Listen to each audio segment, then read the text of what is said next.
Bien, entonces, como les estaba mencionando, hoy vamos a hacer un pequeño repasito respecto de los contenidos del control y nos vamos a colocar a hacer los ejercicios. Bueno, aquí voy a aprovecharme del resumen que les subí, em, que tiene toda la materia del control, así que eh, ahí ustedes también lo pueden visualizar desde un curso o simplemente miran por acá. Entonces, en el control le entra directamente sumatorias, creo, les entra conjuntos finitos em, y toda la parte de conjuntos numerables. Ah, no, no entra conjuntos finitos, mentira. Todo esto no entra. Entra de semana 9, ¿no? Ya, ahí sí. Entonces entra todo lo de conjunto infinito, específicamente lo de conjuntos numerables, y lo de conjuntos no numerables, eso no se va a evaluar. Y entra todo lo de semana 10 respecto de estructura algebraica. Es decir, hasta homomorfismo, estructura isomorfa y todo ese tipo de cosas, pero todavía no nos adentramos a lo que son los grupos, los anillos y todo ese estilo de, de abstracciones, todavía no vamos a mirar nada. Entonces, recordemos que de a poquitito, simplemente un conjunto numerable, como dice aquí, llamaremos conjunto numerable a cualquier conjunto que tenga la misma cardinalidad de los naturales. Es decir, el conjunto numerable va a ser un conjunto infinito, pero la gracia, como dice su nombre, es numerable, es decir, lo puedo numerar. Entonces yo tengo todos los elementos de mi conjunto infinito y yo los numero. Ahora, esa numeración va relacionada con los números naturales. Entonces, yo los voy a poder numerar a través de los números naturales y por eso se llaman numerables. No tiene ninguna otra ciencia más que eso. Hay algunas propiedades importantes, z es numerable, esa es la gracia. Hay una función biyectiva que hace que exista, o sea, hay una función biyectiva entre los enteros y los naturales. De hecho, creo que está demostrada en apunte, no es una función tan trivial, pero se puede hacer. Y yo creo que esta es de las propiedades más importantes que tienen que tener en consideración, que el cardinal de los naturales es el menor cardinal infinito. Entonces, si tenemos un conjunto cualquiera infinito, para todo, si yo tomo un elemento y además un K natural, ¿qué es lo que te dice esta proposición? Que A tiene un subconjunto finito que contiene a este elemento, pero además, más fuerte aún, tiene un conjunto numerable. Es decir, yo tengo mi conjunto A, tomo un elemento de A y ese elemento de A está en un conjunto finito, que es subconjunto del A, y además está en un conjunto numerable, subconjunto del A. Por lo tanto, ¿cuál es la gracia de esto? Que como A tiene un subconjunto numerable H, esto quiere decir que el cardinal de A va a ser mayor o igual que el cardinal de los naturales. ¿Por qué? Porque el cardinal de los naturales va a ser el cardinal de H, porque el cardinal de H es numerable. ¿Sí? Entonces yo creo que esta es de las cosas más importantes que hay que tener en consideración, que el cardinal de los naturales es el menor cardinal infinito. O, dicho de otras palabras, es el conjunto numerable más pequeño, es el conjunto infinito más pequeño. ¿Sí? No hay un conjunto infinito más chico que el de los naturales. Por lo tanto, si algo es numerable, tiene la cardinalidad de los naturales, y eso quiere decir que necesariamente ese cardinal es el menor cardinal infinito. No sé si hay alguna duda con respecto a lo que estoy hablando acá.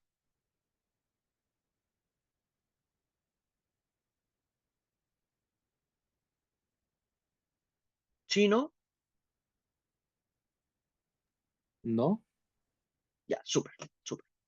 Entonces, sigamos con algunas proposiciones interesantes. Todo conjunto infinito de A con cardinal menor que los naturales es numerable. Entonces, nuevamente eso sale directamente de la proposición anterior. Como todo conjunto, como A es un conjunto infinito, entonces su cardinal va a ser mayor que el de mayor o igual que el de los naturales, por esto que está acá. Pero a la vez, si se tiene eso, voy a tener la desigualdad para un lado, la desigualdad para el otro, entonces va a ser numerable, es decir, va a tener la misma cardinal que los naturales.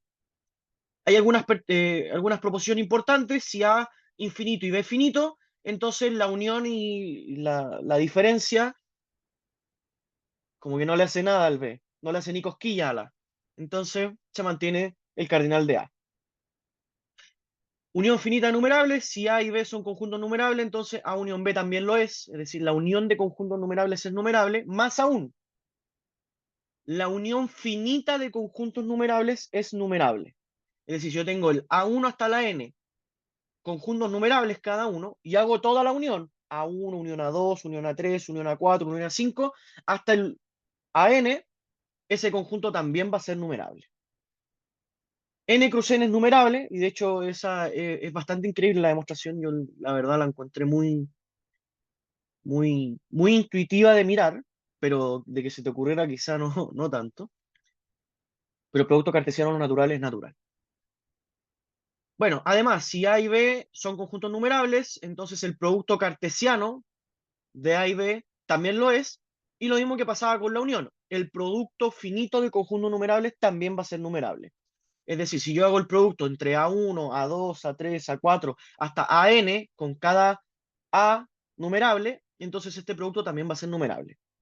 De aquí sale directamente que Q es numerable, los racionales son numerables, algo que también es bastante increíble de pensar, sobre todo ustedes que estudiaron el axioma del supremo y todo ese estilo de cosas, y demostraron que los racionales eran densos. Entonces, es bastante increíble que los racionales, a pesar de tener esa propiedad, sigan siendo numerables.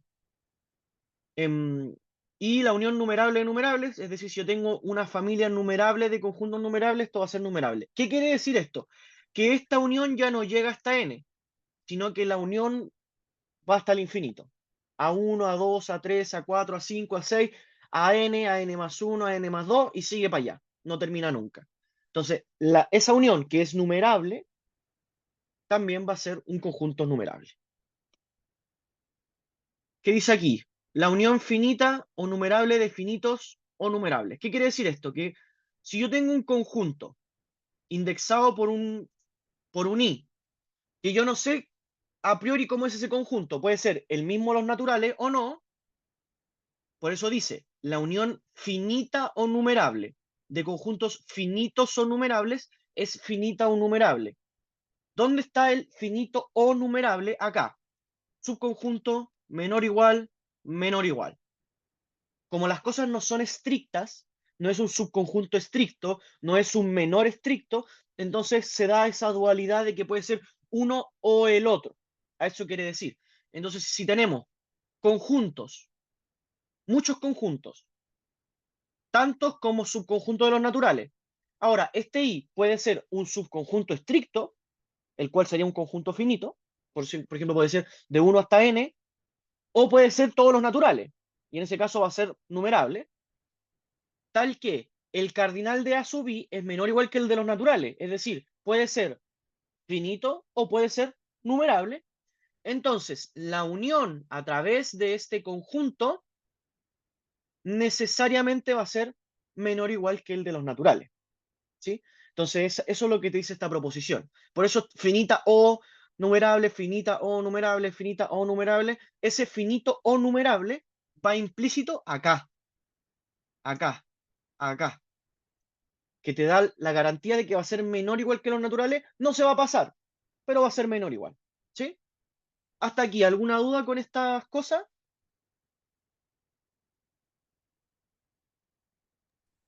No, Súper, súper, súper. Si no, también me pueden escribir en el chat si no les gusta hablar por el micrófono.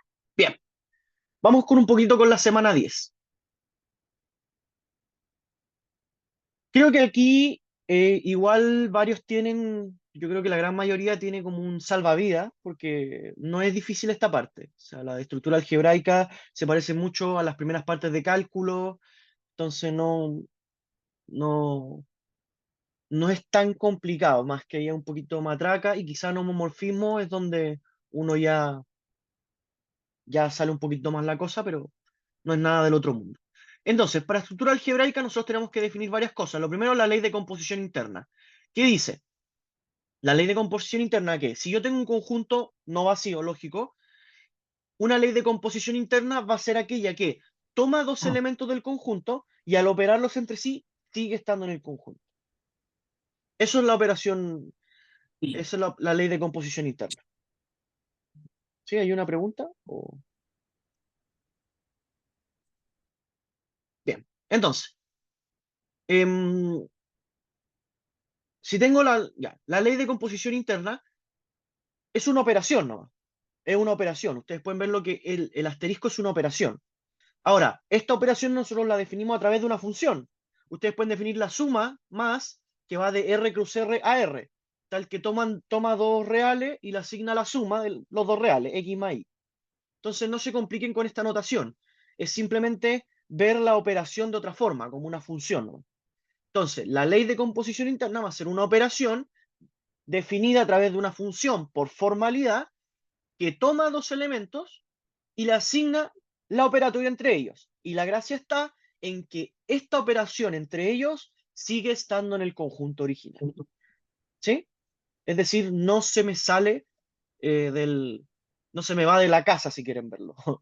Si A es la casa, entonces defino una operación en la casa digamos, no me queda la cama fuera del dormitorio, no sé, por dar un ejemplo. Todo se queda bien compacto dentro de la casa. ¿Sí? ¿Alguna duda con la ley de composición interna?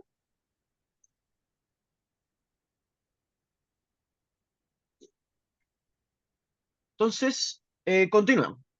Y la estructura algebraica es simplemente tener una ley de composición interna definida en un conjunto. Entonces, al conjunto con la ley de composición interna, se le va a llamar estructura algebraica. No es nada más que eso.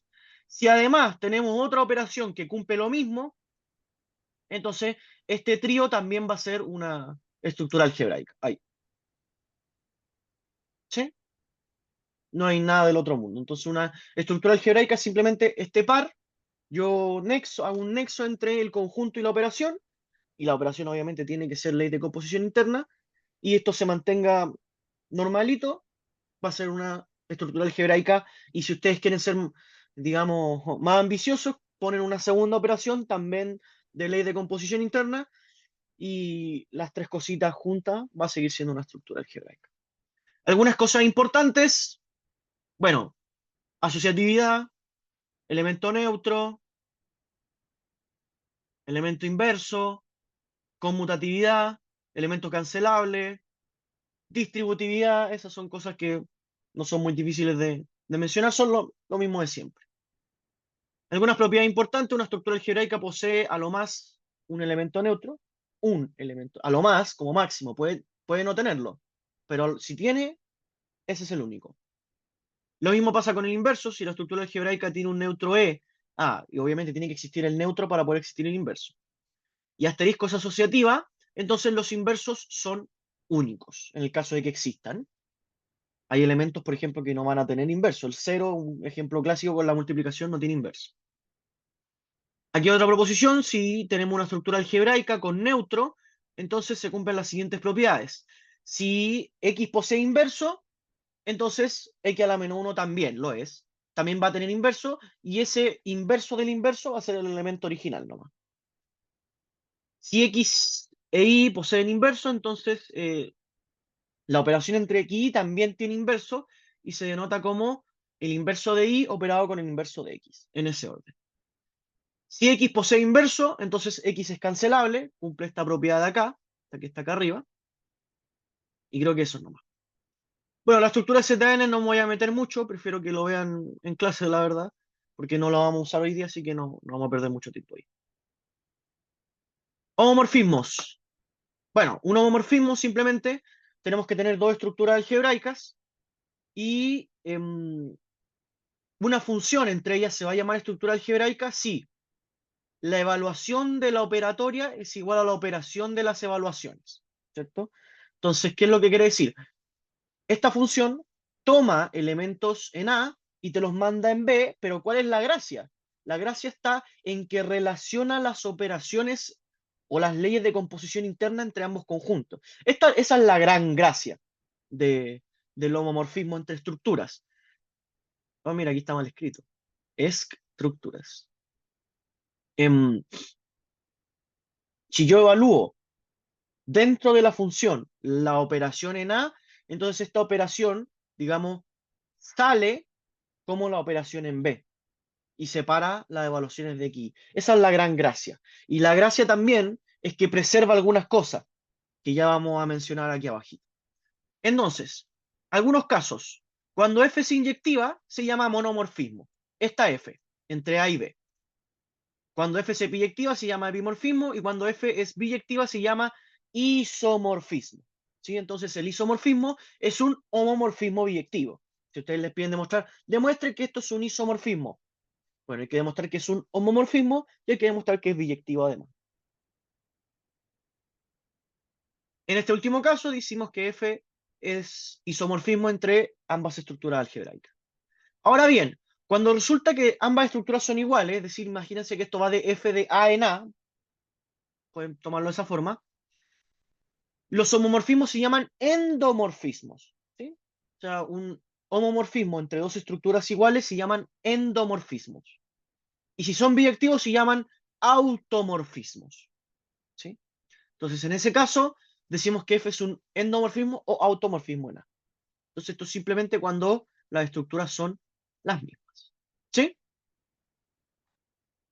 Algunas propiedades importantes. Si F de AB es un epimorfismo, es decir, es un homomorfismo epiyectivo, ¿sí? Epiyectivo, entonces se tienen las siguientes propiedades. Preserva la asociatividad, ¿sí? La asociatividad en A se va a seguir estando en B. Preserva la conmutatividad en A se va a seguir manteniendo en B. Y se preserva el neutro en el sentido de que si yo tengo el neutro en A, la evaluación del neutro es el neutro en B. ¿Sí? Entonces se porta re bien este epimorfismo. Por otro lado, si F es un homomorfismo, no necesariamente biyectivo, de A en B, con neutros en A y en B respectivamente, entonces si el neutro de B está en la imagen de A, entonces efectivamente el neutro en B es la imagen del neutro en A.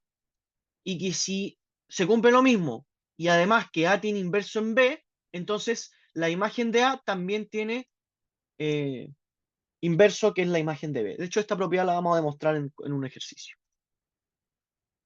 ¿Qué más? Si F es un homomorfismo y tenemos otro homomorfismo G, entre dos conjuntos distintos que tienen en común el B nomás. Entonces la composición también es un homomorfismo entre A y C. ¿Qué más? Dos estructuras son isomorfas, se denota de esta manera, si existe una función f que es un isomorfismo, ¿cierto? Es decir, existe un homomorfismo biyectivo. ¿Qué más? Si f es un isomorfismo entre A y B, entonces la inversa va a ser el isomorfismo de vuelta. Eso es extraordinario. Y la gracia está en que esta relación, que tiene que ver con, digamos, A es isomorfo con B, si existe una f de A en B isomorfismo, entonces esa relación resulta ser una relación de equivalencia. Ya que ahí nos acordamos que nos fue bien en ese control de relaciones, ¿no? Somos expertos en relaciones. Somos expertos y expertas en relaciones entre conjuntos, ¿sí o no? Bien. Entonces, hasta aquí, ¿alguna duda, alguna consulta con todo esto que les mencioné?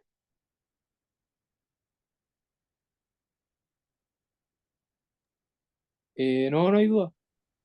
Súper, súper, súper, súper, súper. Cualquier cosa nomás me escriben en el chat o me interrumpen, no hay problema. Bien, entonces, sin nada más que añadir, vamos a comenzar con los ejercicios. Entonces, déjenme preparar mi tablet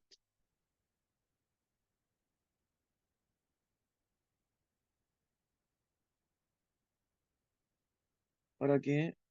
eh,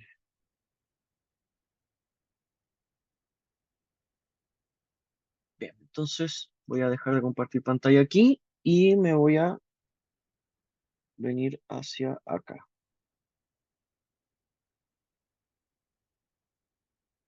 Bien, entonces, ¿se ve bien la pantalla? Sí, Sí. Súper, súper, súper, súper. Entonces déjenme manipular unas cosas acá.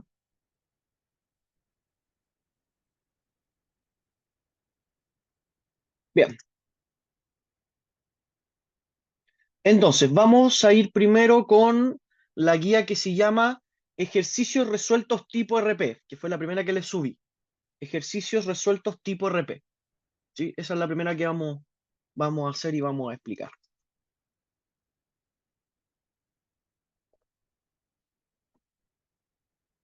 Bien, entonces, entonces vamos a colocar aquí ejercicios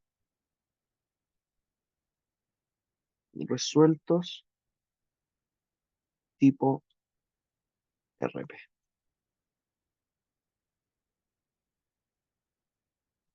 Entonces, vamos con la pregunta 1.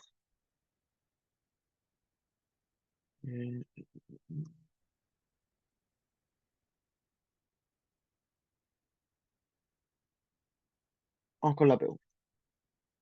La P1 dice, A, demuestre que el conjunto P igual a n natural con n' es numerable. Entonces, nuevamente, aquí lo que primero hay que analizar siempre es qué es lo que nos están preguntando y más allá, qué son los elementos que nosotros tenemos. Si ustedes se fijan, me piden, bueno, demostrar que algo es numerable. Hay varias técnicas, creo que en un curso yo les subí en un material adicional todas las formas de demostrar que algo era numerable, entonces vamos a ir ocupándolas de a poco. Y, ¿qué es lo que tenemos? Tenemos un conjunto P. Un conjunto P que yo siempre digo, esto es como una casa. Vamos a colocarlo aquí. P igual n en n. Siempre hago esta misma explicación. Si alguno ya me la ha escuchado, ya se la sabrá. Pero esto es como una casa. P es una casa. Ahora, ¿quiénes viven en esa casa? En esa casa viven todos los n naturales. Esas son las personas de la casa. ¿Cuáles son las reglas de la casa? Que n tiene que ser primo. ¿Sí? Así siempre se lee un conjunto. ¿Cómo se llama la casa? ¿Quiénes viven en la casa? ¿Cuáles son las reglas de la casa? Entonces, las personitas que viven en este conjunto P son todos los n's naturales. Ahora, ¿cuáles son las reglas? Que este n tiene que ser primo. Por lo tanto, nosotros podemos deducir que necesariamente son todos los primos, ¿cierto? Entonces aquí ponemos, esta es la casa, personas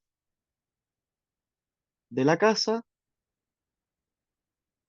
reglas de la casa, ¿cierto?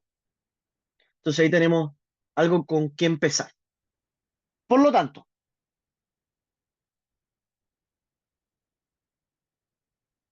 podemos decir aquí, es claro que P es el conjunto de los números primos, ¿cierto? Por lo tanto, como es el conjunto de los números primos, y además por la definición del conjunto, esto implica inmediatamente que P es un conjunto de los naturales, ¿cierto? Porque todos los números primos son naturales. Por lo que el cardinal de P va a ser menor o igual que el cardinal de los naturales. Listo. Tenemos una desigualdad, nos gustaría tener la otra, ¿cierto? La otra desigualdad. Entonces, ¿cómo podríamos nosotros continuar aquí? Lo que nosotros necesitamos es ver de alguna manera que P es más grande que los naturales en algún sentido. Ahora, ¿cuál es la gracia? Notar que el conjunto P es infinito, ¿cierto? Porque el conjunto de los números primos es infinito.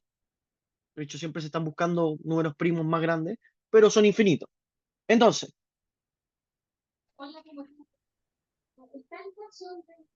¿sí? ¿Alguna duda? ¿Alguien tiene micrófono abierto? Ahí sí. Ya. Entonces, notar que el conjunto P es un conjunto infinito. Por lo tanto, ¿qué es lo que va a suceder? Como P es un conjunto infinito y nosotros sabemos que los naturales es el conjunto infinito más chico o el cardinal menor infinito, ¿sí? Entonces necesariamente el cardinal de P va a ser mayor igual que el cardinal de los naturales. ¿Por qué? Porque el cardinal de los naturales es el cardinal infinito más pequeño, ¿cierto? Si yo encuentro otro conjunto infinito, necesariamente el cardinal de este infinito P va a ser más grande que el de los naturales. Por lo tanto, el cardinal de P es igual al cardinal de los naturales, es decir, P es numerable. ¿Sí? ¿Y cómo se demuestra que P es infinito? Eso se toma nomás, son todos los números primos, no hay nada que demostrar ahí. Es bien sabido que es infinito.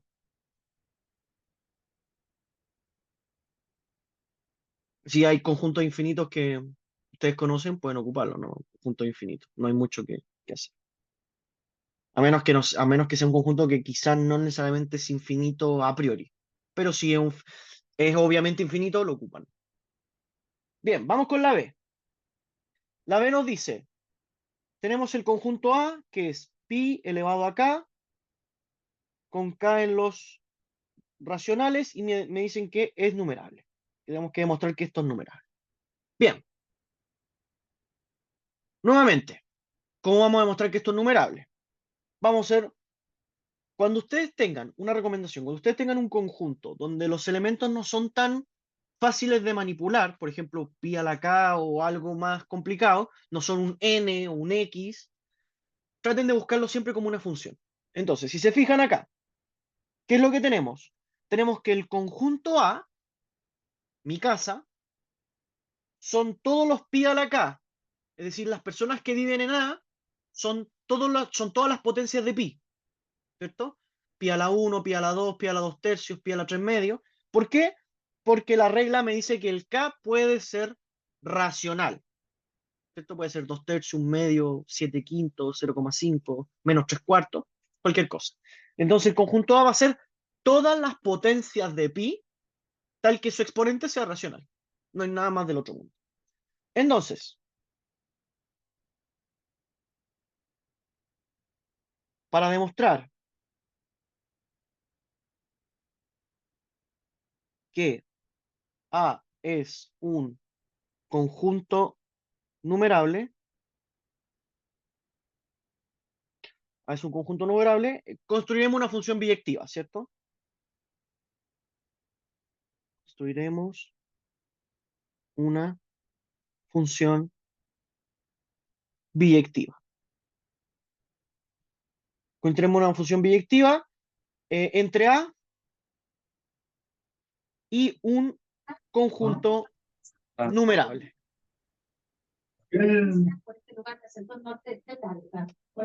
Micrófono abierto otra vez. Ahí sí. Ya, entonces, el conjunto numerable, obviamente la intuición nos dice que tenemos que ocupar el mismo racional, ¿cierto? No meternos con los naturales, nos están definiendo un conjunto que se define a través de los racionales, ¿cierto? Es decir, los racionales forman parte de su construcción. Por lo tanto, hay que usarlo de alguna manera. Bien, entonces propongamos la función. La función que yo propongo, una que va de QA, tal que a cada racional le asocie una función de los racionales que va a ser pi a la k. ¿Sí? Esa es la función que yo les propongo utilizar. ¿Sí? ¿Les parece intuitiva o no les parece intuitiva? ¿Qué dicen ustedes? ¿O no es tan intuitiva? ¿Sí? Parece intuitiva. Sí, ¿por qué? Porque lo que queremos asignar es, a partir de un racional, queremos asignarle algo en A. Entonces, claro, como el A es muy difícil de escribir, como tal, no son elementos tan manipulables, me implica que el A tiene que ser a donde llega mi función, si quieren verlo así. Entonces esa es la función que les propongo. Bueno, claramente esto va a ser biyectivo, trivial, ¿no? Bueno, hagámoslo igual. Inyectividad. Para la inyectividad, entonces sea K y L racional, ¿cierto? Tal que f de K es igual a f de L. Entonces esto implica que pi elevado a K es igual a pi elevado a L, lo que implica que K es igual a L. Ahora, si este paso ustedes no lo consideran muy directo, pueden hacerlo de esta forma. Esto pueden dejarlo como pi a la k partido en pi a la l igual a 1, y esto le implica que pi a la k menos l es igual a 1. Entonces, todo número elevado a 0 es 1, entonces implica que k menos l es igual a 0, lo que implica que k es igual a l. Ahí tienen una demostración un poco más formal, si es que no se convencen de que eso es directo. Que a priori, si es primera vez que ven el ejercicio, sería natural que no lo consideraran tan directo. ¿Sí? Bueno, ahí está la inyectividad. Vamos con la biyectividad. La epiyectividad, entonces, nos tenemos que dar un elemento en el conjunto de llegada, entonces sea I en A, y como I está en A, entonces va a existir un K tal que este I se puede escribir de esta forma, ¿cierto? Porque I está en A. Entonces, por la definición de A,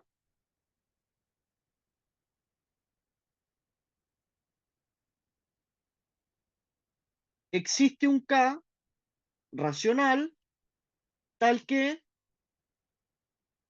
I va a ser igual a pi a la K. Entonces, nosotros queremos encontrar un elemento en el dominio tal que al evaluarlo me dé I. Bueno, con esta cosa tramposa, bastará tomar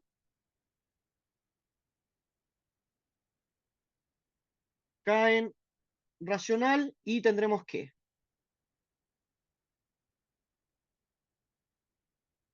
f de K va a ser igual a pi a la K igual a I, teniendo la sobreyectividad. ¿Sí? Por lo tanto, como f es biyectiva,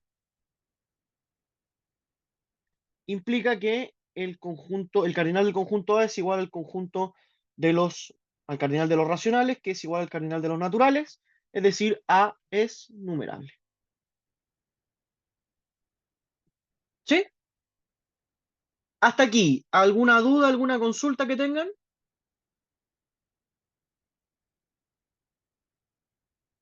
Sea una pregunta. Sí. ¿No tendríamos que ser como un poco más explícitos de qué K encontramos que satisface eso? em, a priori, tú dices tomar el K en función del I, ¿o no? Sí. En este caso no es tan necesario, porque va a ser difícil despejar el K, a priori no tienen la definición de logaritmo ni nada de ese estilo de cosas. Así que lo ideal es que exista una relación entre I y pi, y entre I y K. Eso es lo que al final tú buscas. Y que la evaluación de eso te dé el I. Ah, ya. Porque ya sería medio complicado hacer de la otra forma. Claro, un log de I en base pi está un poco. Está un- no es tan directo porque no tenemos definiciones de logaritmo ni nada de esas cosas. Seba, entendí ver lo que era la epiyectividad. Ahí bajo que intuición.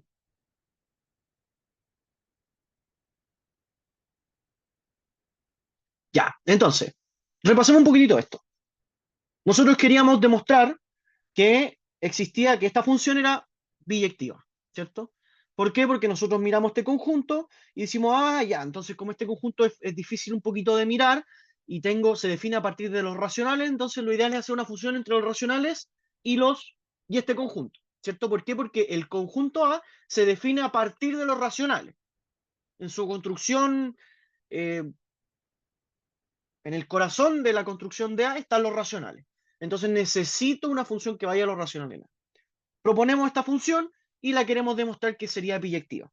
Entonces, la inyectividad, bueno, es bastante sencilla, nos dimos dos elementos que tienen la misma imagen y demostramos que estos dos elementos eran los mismos. Ahora, para la epiyectividad, ¿qué es lo que nosotros tenemos que hacer? Tenemos que encontrar que para todo i existe un x. Para todo i existe un x en el conjunto de partida, tal que f de x es igual a i. ¿Sí? Yo lo que tengo que encontrar es el x. Este es el x. ¿Sí? Ahora bien, ¿cómo yo puedo encontrar este x? Nosotros dijimos, ok, sea i en A, y por la definición de A va a existir un K. Si quieren, pónganle otro nombre. Quizás eso confunde más. Pónganle K barra. Existe un K barra. ¿Cuál es ese K barra? No sé, pero es un K barra. Yo garantizo de que existe ese K barra. Tal que I es igual a pi a la K barra. ¿Sí? Ahora, quizás este K barra tiene una relación con I en alguna igualdad, a priori no sé, pero yo sé que se cumple que I es igual a pi a la K barra. Entonces, me bastará tomar este K barra que yo encontré a partir de ese I y tendremos que f de K barra va a ser igual a pi a la K barra igual a I. ¿Sí? Entonces, el X, entre comillas, que yo encontré, lo encontré a partir del Y. ¿Sí? Es un K barra que se relaciona directamente con Y a través de Y igual pi a la K barra. ¿Ahí se entendió mejor un poco la biyectividad? Sí, a veces, claro, haberle puesto K quizás no era la mejor opción, pero claro. Bien, entonces, como encontramos este K barra, necesariamente esta función va a ser epiyectiva. O sea, no necesariamente, lo es. Como es epiyectiva, como es inyectiva, automáticamente es biyectiva y por lo tanto se tiene la igualdad de los cardinales. ¿Sí? Bien, hasta aquí. ¿Alguna duda, alguna consulta ahora con esta nueva explicación? ¿O quedó todo bastante más claro?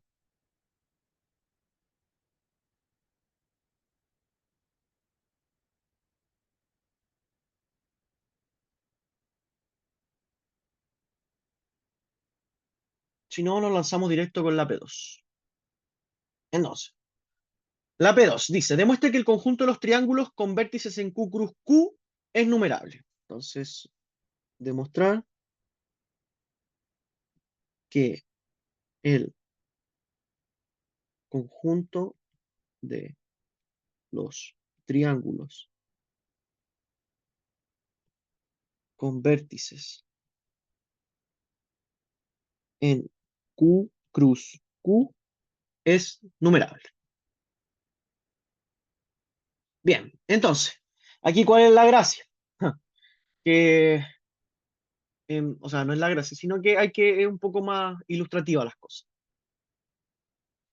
Les cuento una infidencia, no sé si las conté esa vez, pero este es un ejercicio que yo iba a colocar en un RP, pero me arrepentí de último minuto y lo saqué, porque creí que era entretenido, pero no sé si era como para un RP así como tal. Bueno, ustedes después ahí me juzgarán si tomé la decisión correcta o no al mostrarles cómo se resuelve. Espero haya tomado la decisión correcta. Y si no, bueno, lo coloco en el RP del otro año si es que me toca de nuevo hacer auxiliar. Igual estaba duro el ejercicio. Sí, sí, sí, sí. Bien, entonces, hagámoslo. Ay, no sé qué hice. Entonces, veamos. Solución. Discutamos, Seba, si esos según tú igual los ejercicios son buenos como para los que están en los controles. Seba, eso sí, según tú igual los ejercicios sí son buenos como los que... Sí, todo esto, todos los ejercicios que nosotros hacemos, tanto en RP como en auxiliar, o etcétera, todos les sirven para los controles. Todos, todos, todos, todos, todos. Todos intentamos nosotros que sean o preguntas completas de un control, o preguntas que son extractos de un control, o preguntas que nosotros hemos visto que nos sirvieron en su momento, o preguntas que hemos hecho nosotros. Entonces, todo les sirve para el control. Todos los ejercicios sirven para el control. Los del RP también. Los del RP también sirven para los controles. Entonces, por eso la idea es que ustedes vayan al RP. eh, esa es como la gracia del RP, que ustedes puedan resolver los ejercicios y ustedes mismos se queden con la solución que hicieron ahí. Bien. Entonces, solución. Veamos. Discutamos algún par de cosas. En primer lugar, los triángulos pueden ser definidos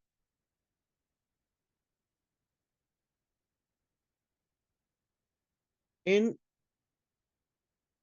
el producto cartesiano al cubo de Q cruz Q. ¿Por qué digo esto? Porque un triángulo tiene tres vértices, ya, no es nada nuevo. AB, CD y EF. Y si se fijan en esto, si yo defino el conjunto de los triángulos, un triángulo que tiene tres vértices,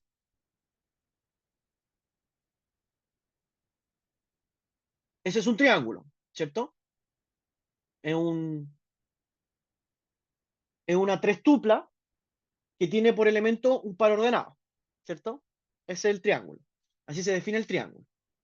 Entonces, tiene esta trestupla Y esta trestupla pertenece, cada uno pertenece a Q cruz Q, ¿cierto? El primero pertenece a Q cruz Q, el segundo también pertenece a Q cruz Q, y el tercero también pertenece a Q cruz Q, ¿cierto?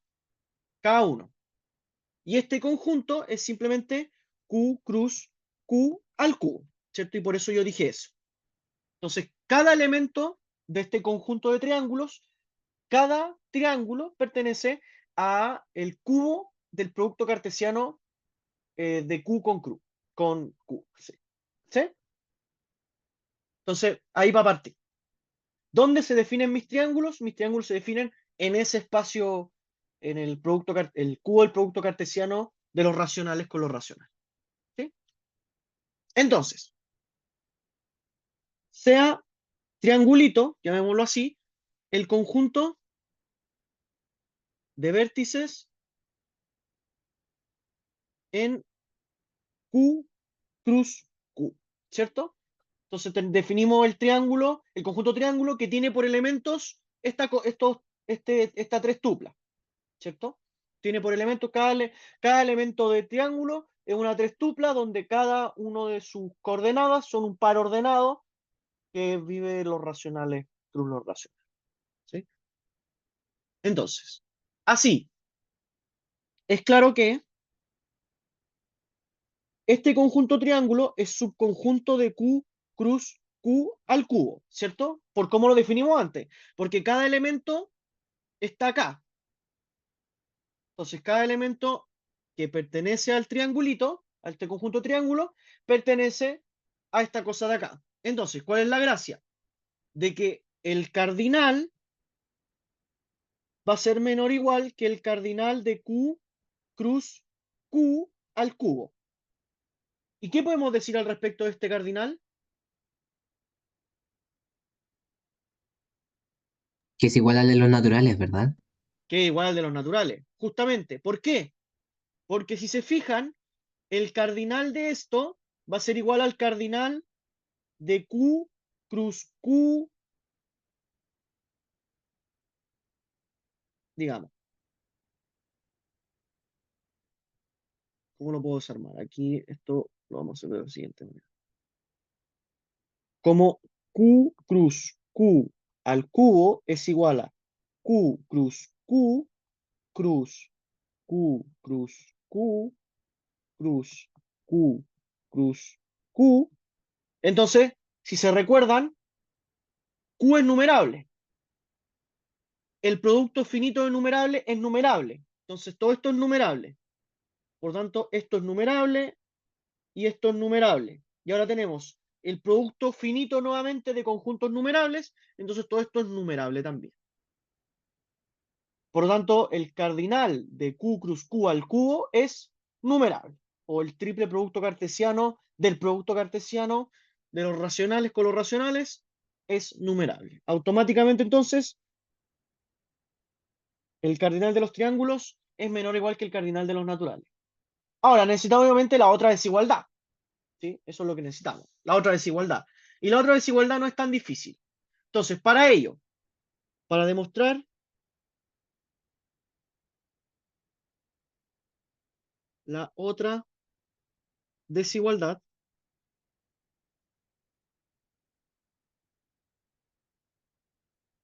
fijaremos algunas coordenadas.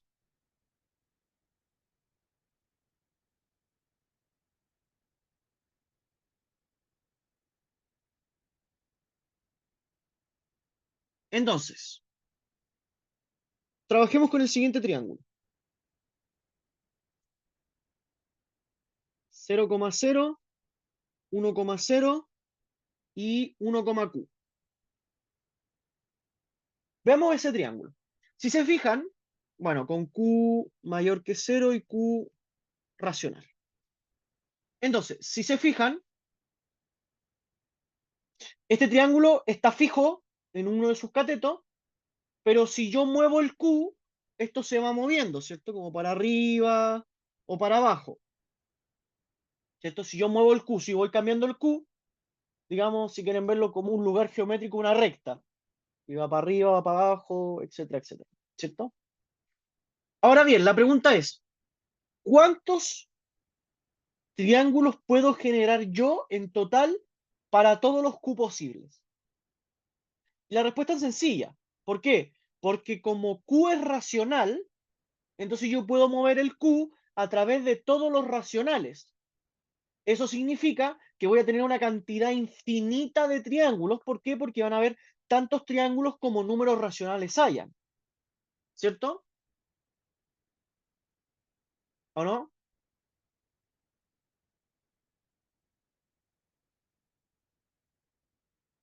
Entonces voy a tener justamente la cantidad de triángulos. O sea, por ejemplo, puedo tener. Voy a ver si los puedo dibujar. Voy a dibujarlos con otro color. Con uno más clarito.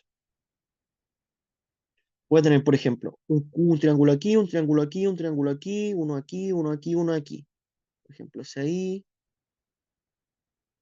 y que se va para allá, que se va a ir para allá, etcétera, etcétera.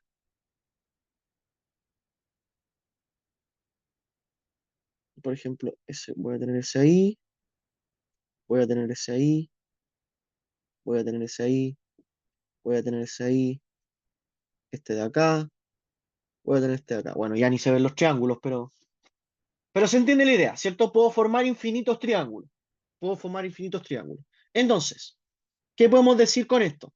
Podemos decir, bueno, claramente al mover el Q se van haciendo triángulos distintos. Y como el Q yo lo puedo mover infinitamente sobre los racionales, implica que el conjunto triangulito es infinito, ¿o no? Entonces, como al mover Q se forma un nuevo triángulo, puedo formar infinitos triángulos moviendo Q en los racionales, ¿cierto?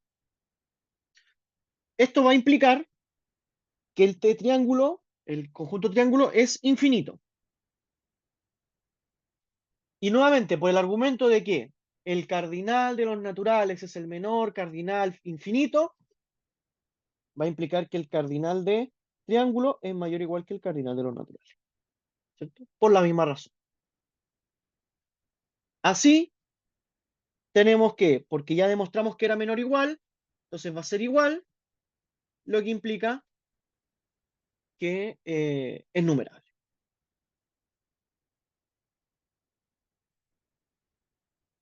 ¿Sí? Hasta aquí, ¿alguna duda, alguna consulta? ¿Cuál paso? ¿Cuál paso quieres que explique, Alonso?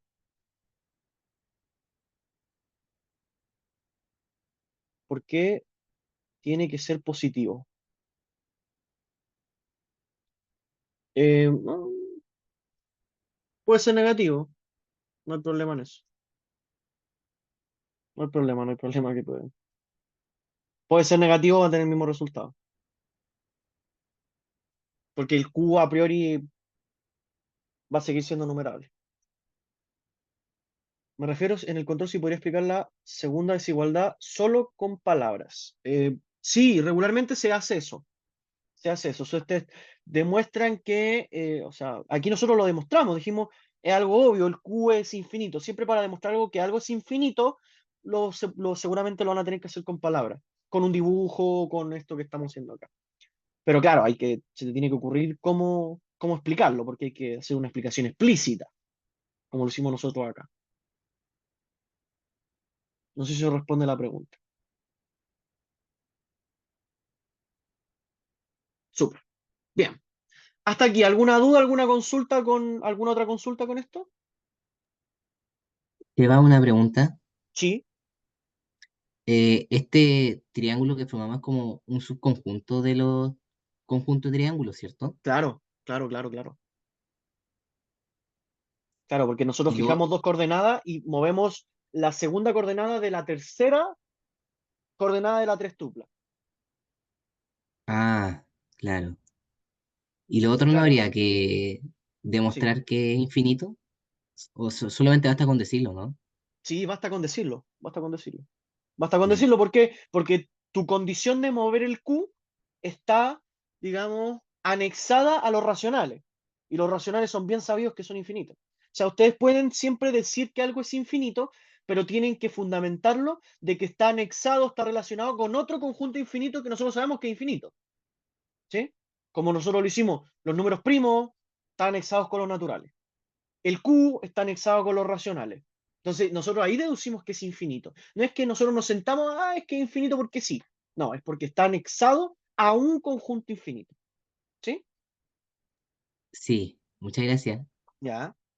Bien, entonces, la P3, bueno, la P3 no la vamos a hacer porque es de no numerable. Un conjunto no numerable nos vamos a saltar.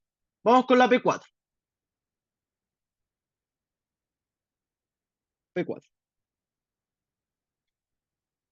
Entonces, me dicen sea A y B subconjuntos numerables de R. Entonces, de los reales, también sabidos que son no numerables, extraemos un subconjunto numerable. Y me dicen, pruebe que la suma, el conjunto suma,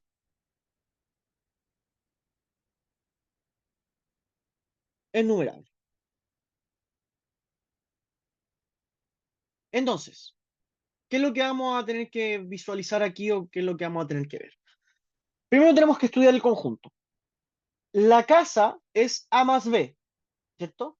Las personas que viven en la casa son todos los números que se escriben como la suma de A más B. ¿Y cuál es la regla? Que el primero esté en A y el segundo esté en B. Ese es el conjunto que estamos estudiando. ¿Sí?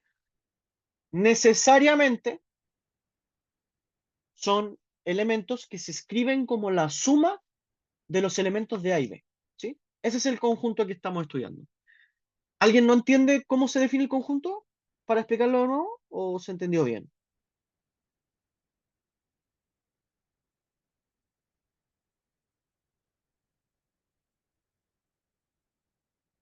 Mm, ya, se entendió, súper. Entonces, nosotros queremos demostrar que este conjunto es numerable. A priori, para demostrarlo, va a ser un poco engorroso hacer una función directamente entre A más B y alguno de los elementos.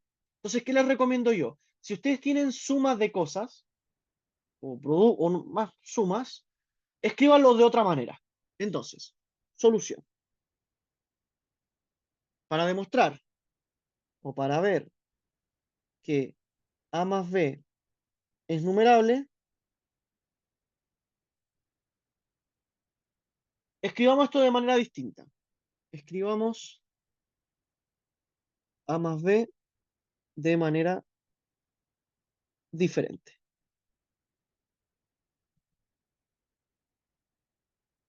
Entonces, el A más B yo lo voy a escribir como la unión de A en A de A más B. Es decir, voy a eliminar mi conjunto A y lo único que voy a hacer es que voy a hacer la suma de un B con un elemento de A y después voy a hacer toda la unión. Voy a hacer toda la unión en A con A más B, el conjunto de todos los A más B, pero ahora me quito la coordenada del A. ¿Sí? Me quito la coordenada del A. El conjunto A chica más B es un A fijo más B. ¿Sí? Entonces, como yo fijo el A, para hacer el A grande más B, tengo que hacer la unión de todos los A, ¿cierto? Tengo que hacer el A1 más B, unión A2 más B, unión más A3 más B, unión A4 más bla, bla, bla, de todos los A, y ahí me va a dar el conjunto A. ¿Alguna duda con esta definición?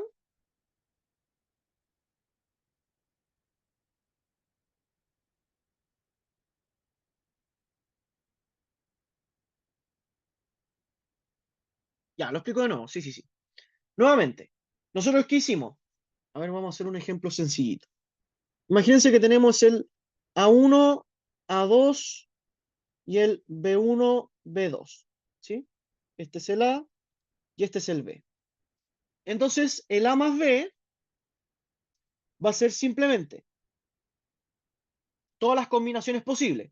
A1 más B1, A1 más B2, A1, sí, A2, perdón, A2 más B1 y A2 más B2, ¿cierto? Esas son todas las combinaciones posibles de A más B.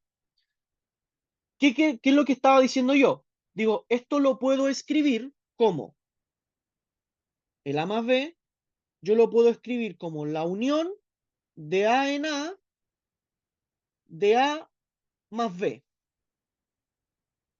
Si nosotros lo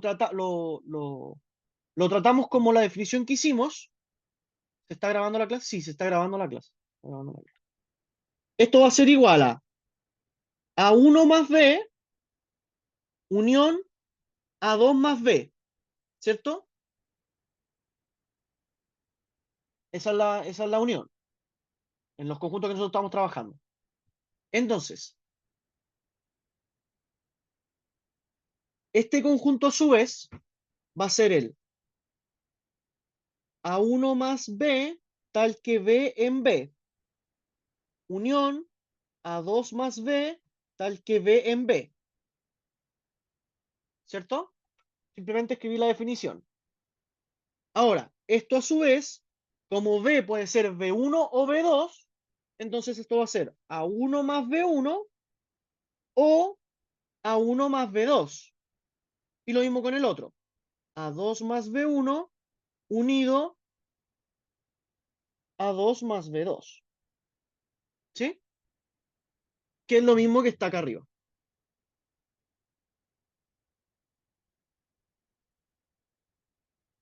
Y esto es A más B. ¿Sí? ¿Se entendió mejor cómo se define el conjunto?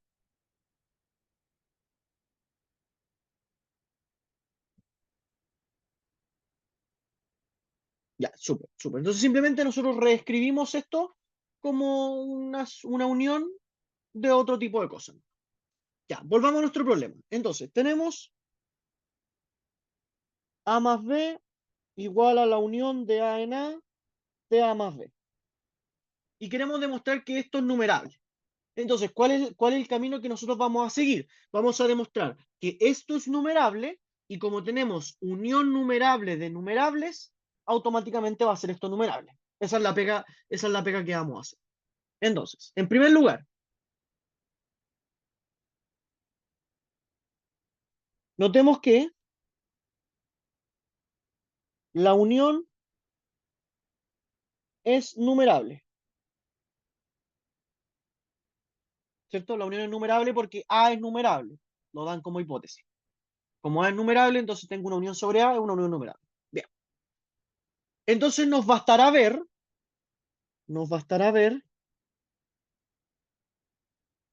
que A más B sea numerable. Que A más B sea numerable. Entonces, para ello vamos a usar una función. Proponemos la función f que va de B a A más B, tal que a cada B le asocia f de B igual a A más B.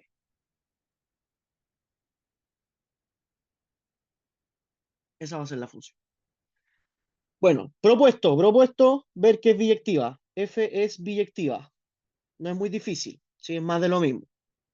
F es biyectiva, entonces les va a dar que como B es numerable, por hipótesis, va a implicar que A más B es numerable también.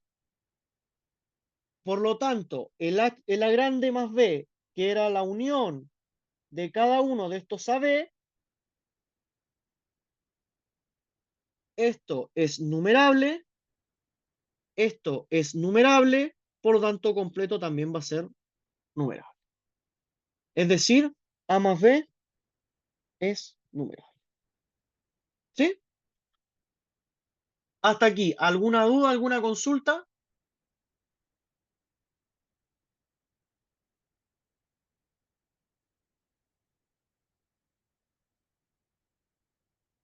Ninguna por ahora. Súper, súper, súper. Bien, vamos bien entonces. Listo.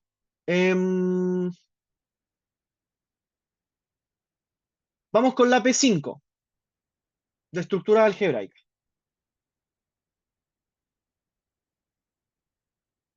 Pregunta 5. La pregunta 5 me dice, se define en R2 la ley de composición interna, asterisco, definida como A, B, asterisco, C, D, igual a AC, BC más D. ¿Cierto? Esa es la... Entonces, ¿qué me dice? Es una ley de composición interna, por lo tanto, toma dos valores en R2, cruce R2, y te da otro en R2, que es la multiplicación de los primeros más la multiplicación del segundo por el primero más D. Bien, entonces, estudiemos la conmutatividad y la asociatividad. ¿Cómo podemos estudiar la conmutatividad? Bueno, a priori, para uno ver más o menos si es conmutativa o no es conmutativa, yo siempre les recomiendo mirar el cómo se definen las cosas. Si ustedes ven, a priori, esto como que no tiene mucha pinta de conmutativo. ¿Por qué? Porque relaciona una multiplicación más algo. Entonces, claro, la multiplicación por sí sola es conmutativa, la suma por sí sola es conmutativa, pero juntas, como multiplicar algo y sumarle un tercero, como que no tiene mucho de conmutativo, ¿cierto? Porque claro, uno hace como 2 por 3 más 4, eso les da 10, pero si uno cambia el orden, le hace como 4 por 3 más 2, lo hace al revés, eso te da 14. Entonces, como que no tiene mucha, como que a priori no se ve que es muy conmutativo. Entonces, hagamos un ejemplo. 1,2 asterisco 3,4. Eso les va a ser el primero por el primero, 1 por 3, el segundo por el primero, más el cuarto, más el segundo, ¿cierto? Y esto les da 3,10. Si lo hacemos al revés, va a ser el primero por el primero, el segundo por el primero, más el segundo, ¿cierto?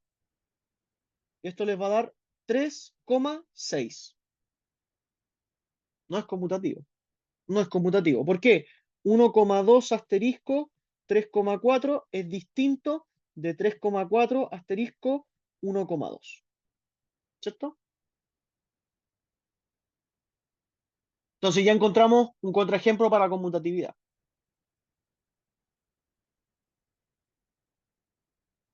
Entonces, como ya un elemento no es conmutativo, la operación no es conmutativa. Porque la conmutatividad se tiene que definir para todos los elementos del conjunto. ¿Sí? Bien. Veamos qué es asociativo. Seba, ¿puedes dejarle Sí. arriba un poco? Sí, sí, sí. ¿Dónde? ¿Aquí? Sí, gracias. Ya. Entonces ahora vamos a ver qué es asociativo. Para ver qué es asociativo, lo que nosotros vamos a tener que darnos son tres elementos, sean A, B, C, D, E, F en R2 y veamos que esta cosa es asociativa. Es decir, que paréntesis, los dos primeros, asterisco el segundo, es igual al primero, asterisco, paréntesis, los dos siguientes, ¿cierto? Eso es lo que vamos a demostrar.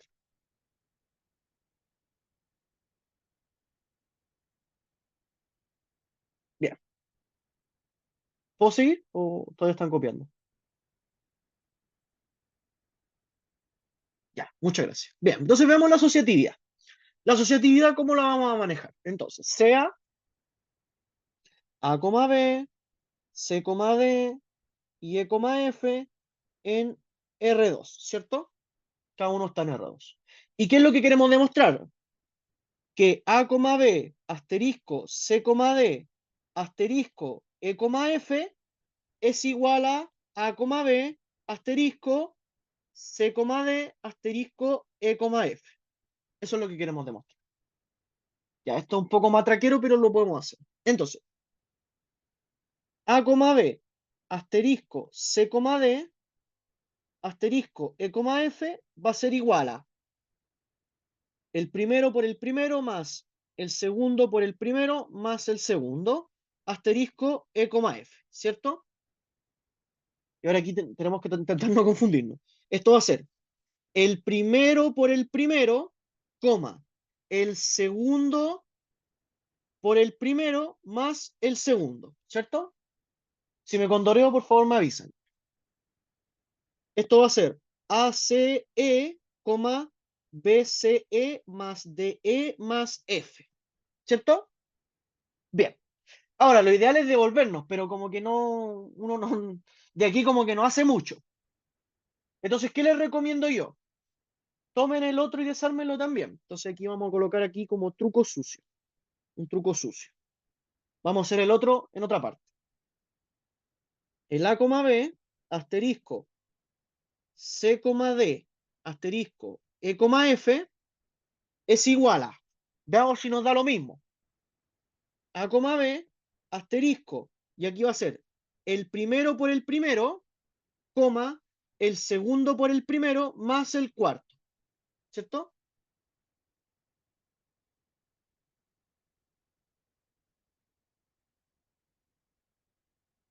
¿Esto qué es igual? A, el primero por el primero, el segundo por el primero, más el segundo, más el cuarto, ¿cierto? ¿Sí o no? Bueno, si se fijan, llegamos a lo mismo. Entonces me puedo retroceder. Yo de aquí me puedo retroceder para allá. Entonces, de esta igualdad, así, como nosotros habíamos llegado a que teníamos ACE, BCE más DE más F, esto va a ser igual a, B, asterisco, CE, DE más F. ¿Cierto? Estamos haciendo la trampita. Esto es una hojita aparte que nosotros hicimos esto. Y eso va a ser igual entonces a, B, asterisco, y este es trivialmente el otro. C, D, asterisco, E, F. Teniendo la asociatividad. ¿Sí? Hasta aquí. ¿Alguna duda, alguna consulta con esto?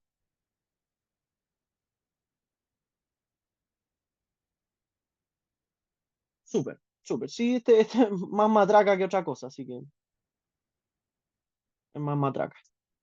Bien, vamos con la B. Entonces tenemos que la cuestión no es conmutativa, pero sí es asociativa. Determinemos el neutro. Veamos cuál es el neutro. Entonces, queremos ver un candidato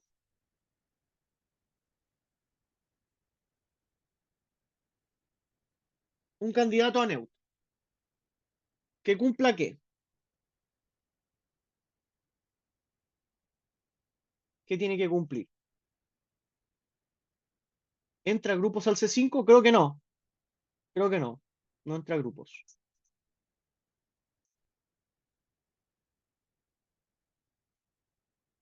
Entonces, queremos ver en qué estaba. Ah, queremos encontrar un neutro. Entonces, el neutro a priori, nuestro candidato a neutro va a ser algo así, ¿cierto? Entonces, ¿qué es lo que nosotros hacemos? Hacemos la operación, encontramos unas ecuaciones lineales, encontramos E1, E2, despejamos E1, E2, y después, ese va a ser nuestro candidato a neutro. Pero tenemos que demostrar que también se cumple por el otro lado. Es decir, que si se cumple al revés. Porque el neutro es el neutro asterisco el número igual al número asterisco el neutro igual al número. Estos son tres igualdades, o son dos igualdades técnicamente, pero son tres términos en igualdades. ¿Sí? Tenemos que ver eso. Entonces, esto implica que me va a quedar el primero por el primero, coma, el segundo por el primero más el segundo, igual a, B. Como estos son pares ordenados, hay una pregunta. Si fuera conmutativa, ¿podríamos saltarnos comprobarlo por la derecha también? Claro, porque hay conmutatividad, sí. Sí, sí, sí. Pero en este caso no es conmutativa, así que hay que demostrarlo. Pero igual no se vayan a saltar ese paso de mencionar en el caso de que sea conmutativa o demostrar en el caso de que no, que se cumple por el otro lado, porque si no les van a descontar. Entonces, de aquí, como son pares ordenados, necesariamente la primera coordenada tiene que ser igual a la primera y la segunda tiene que ser igual a la segunda. Entonces, AE1 tiene que ser igual a y BE1 más E2 tiene que ser igual a B. De aquí se despeja inmediatamente que E1 es igual a 1 y gracias a eso vamos a demostrar que E2 es igual a 0. ¿Cierto? ¿Sí o no? Te sale, son ecuaciones PAES, ¿no? Que hace un par de días fue la PAES, ¿o no? La de invierno. Aprovechemos que hacemos cosas PAES. Bien. Entonces, el par 1,0 es candidato a neutro. Es candidato a neutro. Ahora tenemos que ver entonces que se cumple por el otro lado. Veamos. 1,0 asterisco A, B.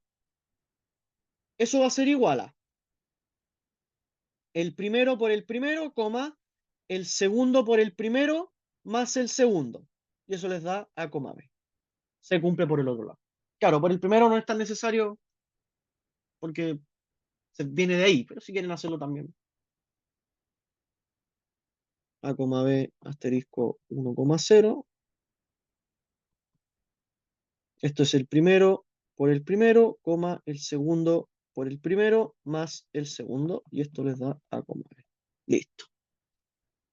Listo, listo, listo, listo. ¿Sí? Hasta aquí, ¿alguna duda, alguna consulta?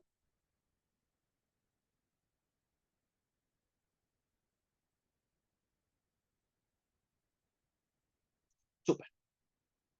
Bien, continuemos. Vamos con la C.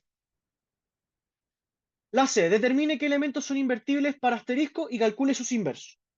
Bien, veamos. Recordemos que para un elemento A, B, para que tenga inverso, el inverso estará dado por C, D, tal que A, B asterisco C, D sea igual al neutro, que es 1,0. ¿Cierto? Eso siempre hay que tenerlo en consideración. La operación del directo por el inverso te da el neutro. Te da el neutro. ¿Sí? Eso se ve más en cálculo, ¿cierto? En la suma, el directo más el opuesto. Axioma 3, claro. ¿Cuál es el axioma 1? La conmutatividad. El 2, la asociatividad. El 3. Uy, ¿qué pasó? El 3 no era el de la distributividad. ¿Y el 4 el de los inversos? ¿Y el de los neutros? ¿O me estoy equivocando?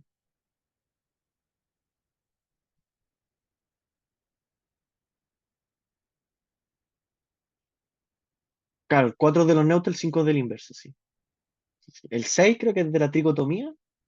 El 7 ya no me acuerdo. 7 ya no me acuerdo. Bien. Pero el axioma 8 es el más importante. El axioma del supremo. Es el más importante de todo. Ya. Estamos viendo los inversos, ¿cierto?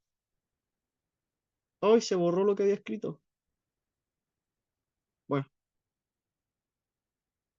estas cosas que pasan. Entonces, queremos el A, B asterisco C, D igual a 1,0. ¿Cierto? Eso es lo que queremos. Bien, entonces nosotros ya sabemos que esto es AC, BC más D igual a 1,0. ¿Cierto? La operatoria entre ellos. Y de aquí nosotros implicamos que AC tiene que ser igual a 1 y BC más D tiene que ser igual a 0.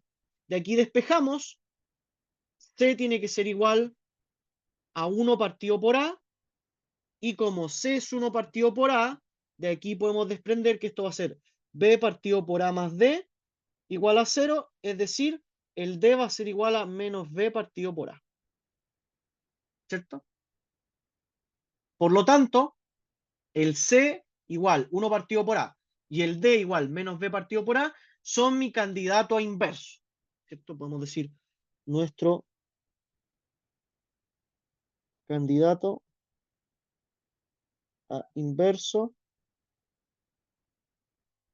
será 1 partido por C, menos B partido por A. ¿Sí?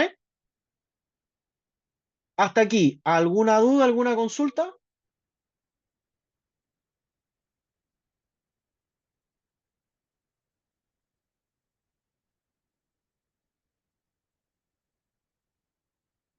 Sí, 1 partido por A, perdón. 1 partido por A, ahí sí. Gracias. 1 partido por A.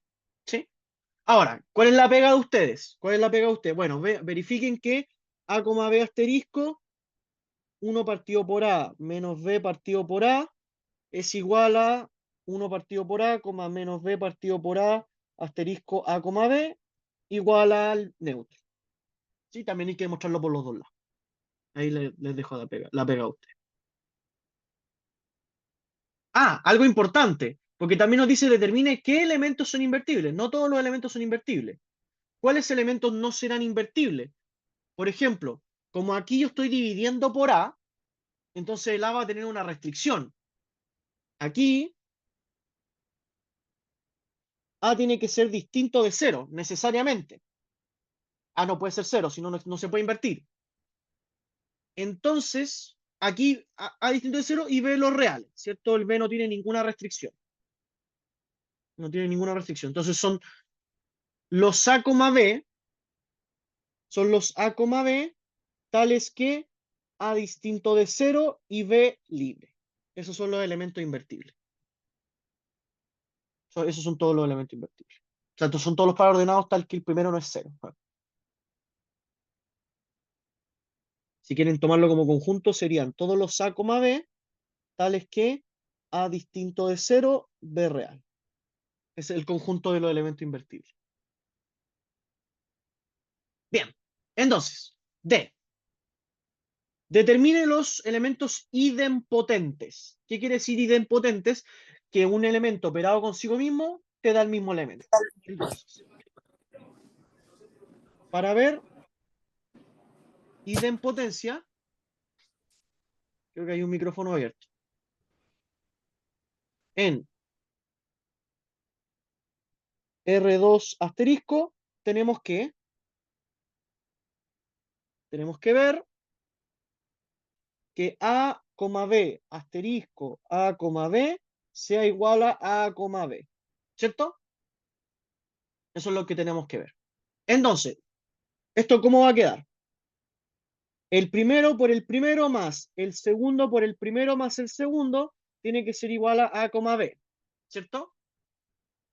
Bueno, y de aquí nuevamente tenemos las ecuaciones que A al cuadrado es igual a A y que B por A más B es igual a B. ¿Cierto? Nos queda ese sistema. En otras palabras, nos queda A cuadrado igual a A y B por A igual a 0. Entonces, ¿sí? De aquí, tenemos dos posibles soluciones para el A. ¿Cierto?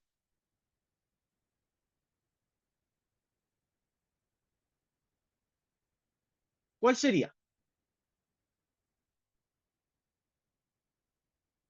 Si A es igual a 1, ¿sí? Que es una posible solución, 1 al cuadrado igual a 1.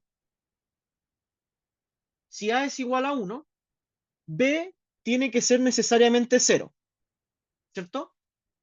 B tiene que ser necesariamente 0. Ahora bien, si el A es 0, da lo mismo lo que sea el B, ¿cierto? Si el A es 0, da lo mismo lo que sea B, entonces B es libre. Libre soy, dice el B. El B puede ser libre. Entonces, los elementos idempotentes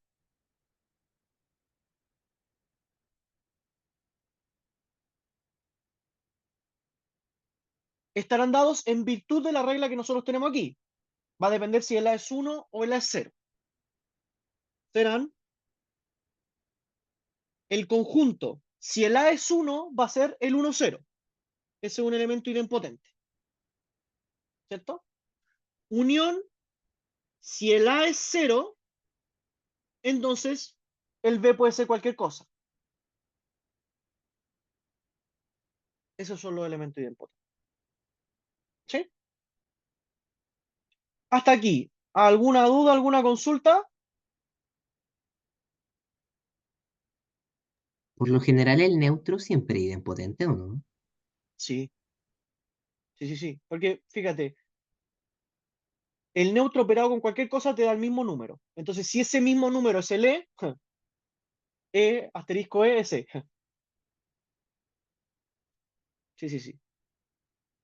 Ya, muchas gracias. Ujú. ¿Alguna otra duda?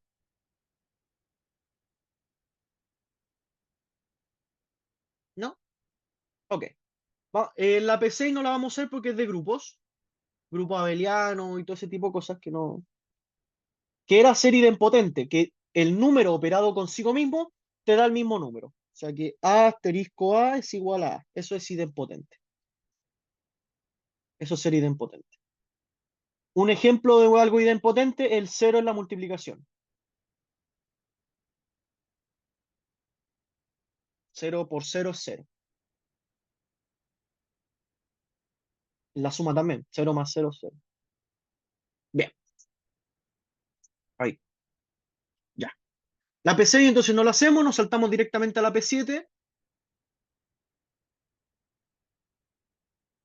Y la P7 nos dice ver que R más es isomorfo con 0, más infinito con la multiplicación.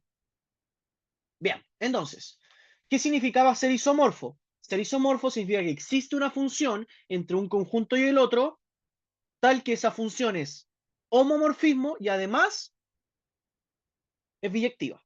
¿Sí? Entonces tenemos que hacer todo eso. Entonces, debemos encontrar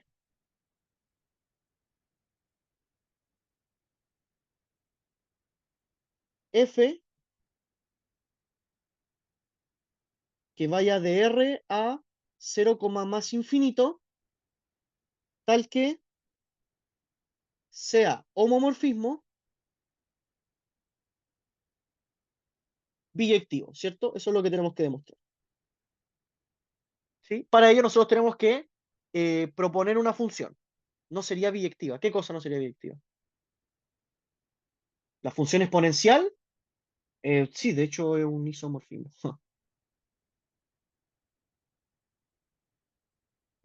Ustedes pueden, claro, podrían hacer ese acá. Bien, entonces, proponemos la siguiente función.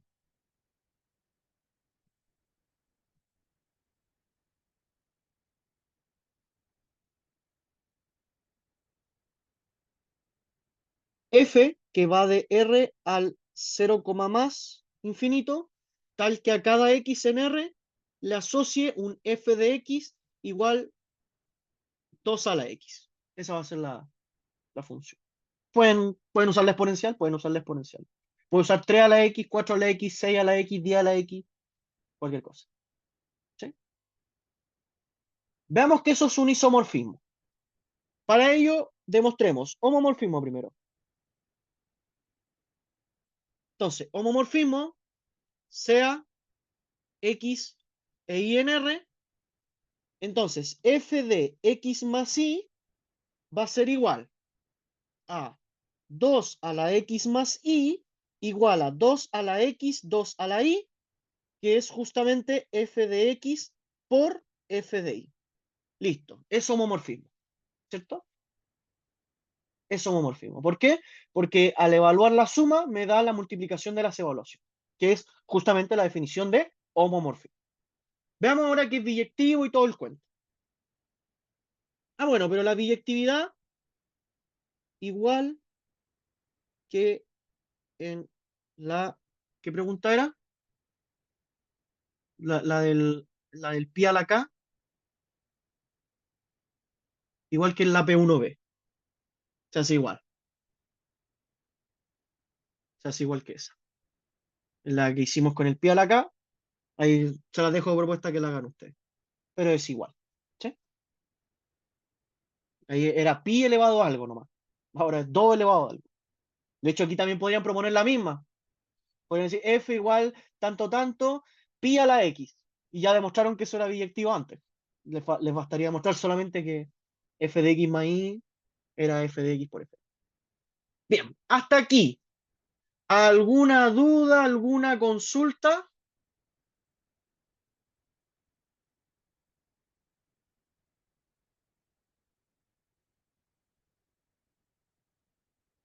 Todo, todo. Bien.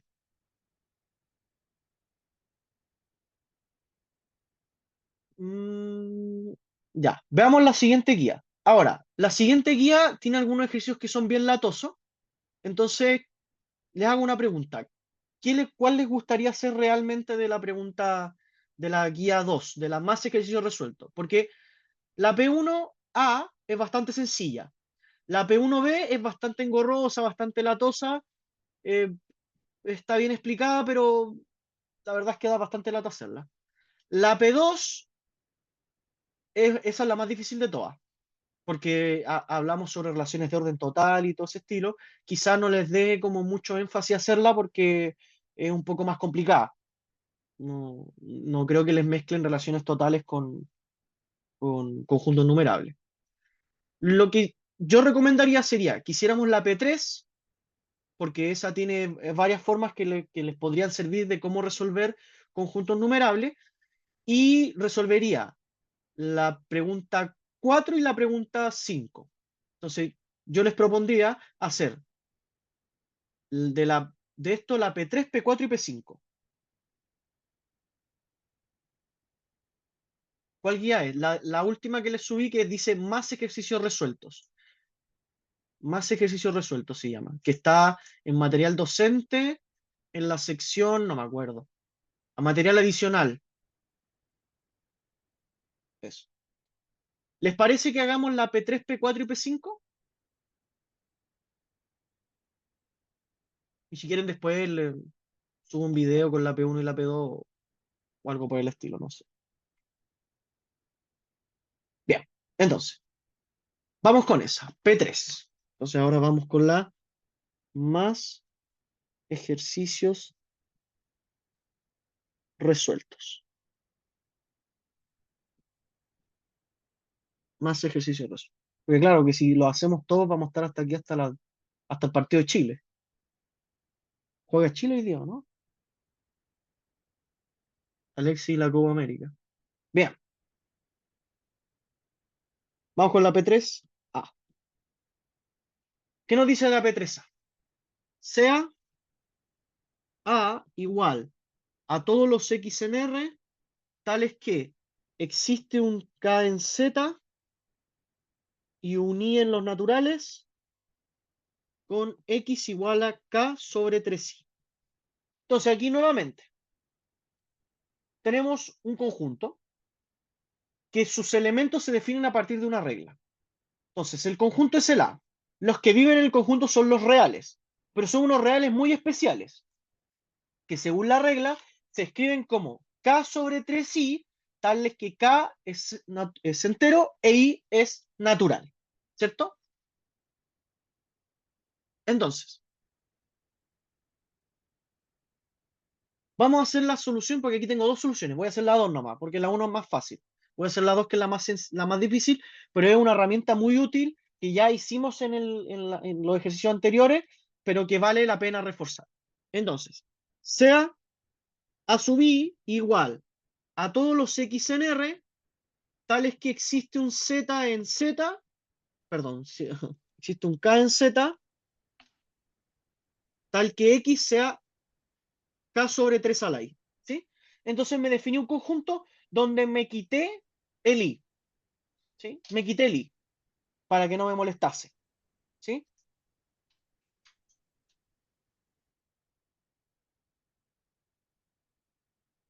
Entonces, ¿cuál es la gracia de esto? Que esto es equivalente a decir que son todos los K partido 3 a la I, tal que K en Z. ¿Sí o no? Es lo mismo este conjunto, solamente que lo reduje. Claro, como todos los X se pueden escribir como K partido por 3i, entonces directamente le coloco K partido por 3i. ¿Sí? K partido por 3i. Con K en Z. Entonces, ¿qué es lo que hacemos acá? Fijamos I. Entonces, al fijar I, esto implica que el A completo que tenía el I va a ser simplemente la unión de I en N de AI, ¿cierto? El A completo que tiene el I va a ser igual a la unión en I de los conjuntos que no tienen el I. ¿Sí?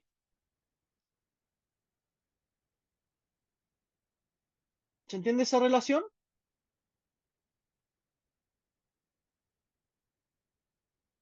Súper, súper, súper, súper. Entonces, ¿qué es lo que nosotros vamos a querer demostrar? Como tenemos la unión numerable de conjuntos, ojalá este A sub I sea numerable también. Entonces, eso es lo que vamos a demostrar, que este A sub I también es numerable.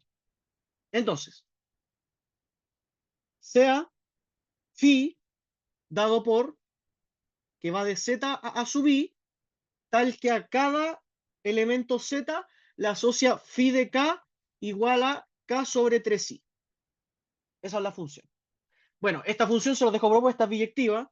Esto es biyectivo y es fácil de ver. ¿Por qué? Porque es biyectivo porque es una función, es una recta en k. Es como un f de x igual a k por x. O sea, f de x igual a c por x. Es una recta. Las rectas son biyectivas. Aquí también. Es biyectiva en K. Entonces esto es biyectivo,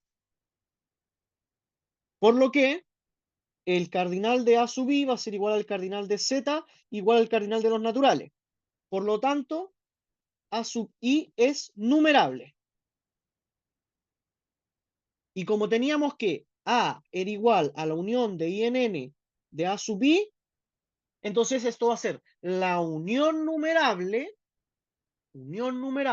de conjuntos numerables. Por lo tanto, esto es numerable.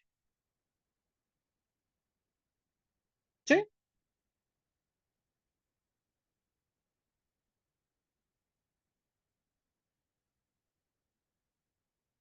Hasta aquí, ¿alguna duda, alguna consulta con esto?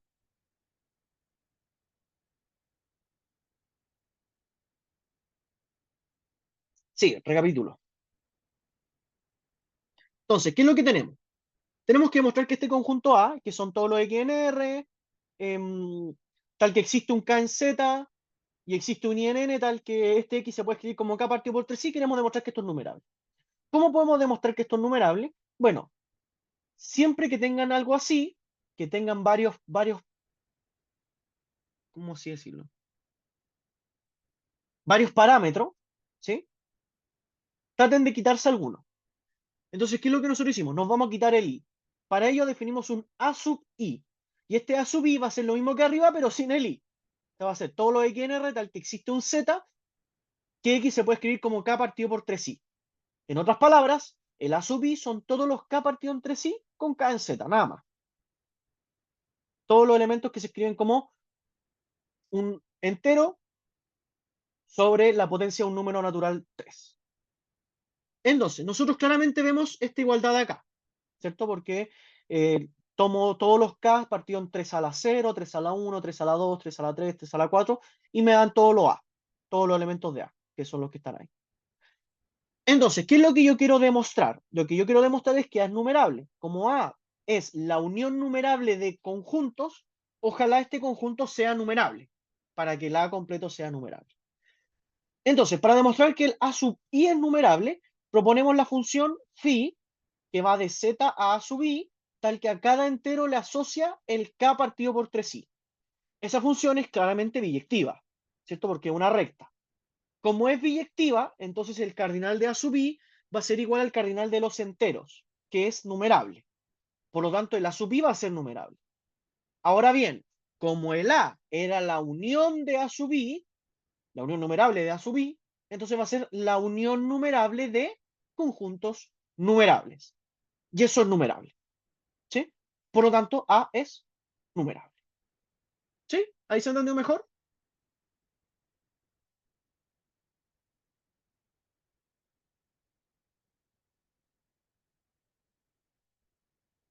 Sí, Súper, súper, súper. Bien, vamos con la B. Definimos un A subconjunto de R por A igual a todos los R más S raíz de 2 con R, S en los racionales. Nuevamente, aquí tenemos una que se define a partir de dos parámetros, un R y un S, ¿cierto? Son todos los elementos que se escriben como R más S raíz de 2 con R y S en los racionales. Entonces, para poder hacerlo, nos quitamos un parámetro. Entonces, definimos a sub S igual a todos los R más S raíz de 2 con R en Q. Nos vamos a quitar el S y vamos a definirlo, ¿sí? Entonces, tenemos que A es igual a la unión de S en Q de A sub S, ¿cierto? Porque el S está en Q. Nuevamente, lo que queremos demostrar es que la sub S es numerable porque tenemos la unión numerable conjuntos numerables. Para ello, sea phi igual Q a AS tal que a cada R en este racional le voy a asignar phi de R, perdón, igual a R más S raíz de 2. Y nuevamente es lo mismo que antes, es una recta. Es como un X más 1. Ese X más 1 es biyectivo. Ahí se los dejo. Y esto es biyectivo, ¿cierto?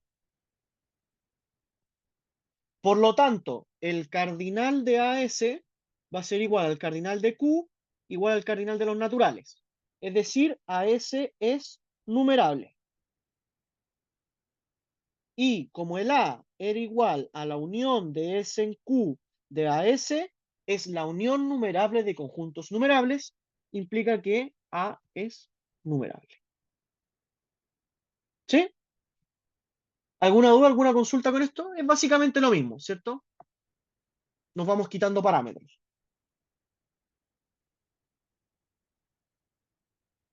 Es biyectivo porque es una función phi r más s raíz de 2, es una función que al valor que tú lo evalúas le suma algo. Por ejemplo, f de x igual x más 1, esta función es biyectiva. Es lo mismo que de arriba. El x es el r y en vez de ponerle más 1 es más s raíz de 2, o un número. ¿Sí? Por eso es biyectivo.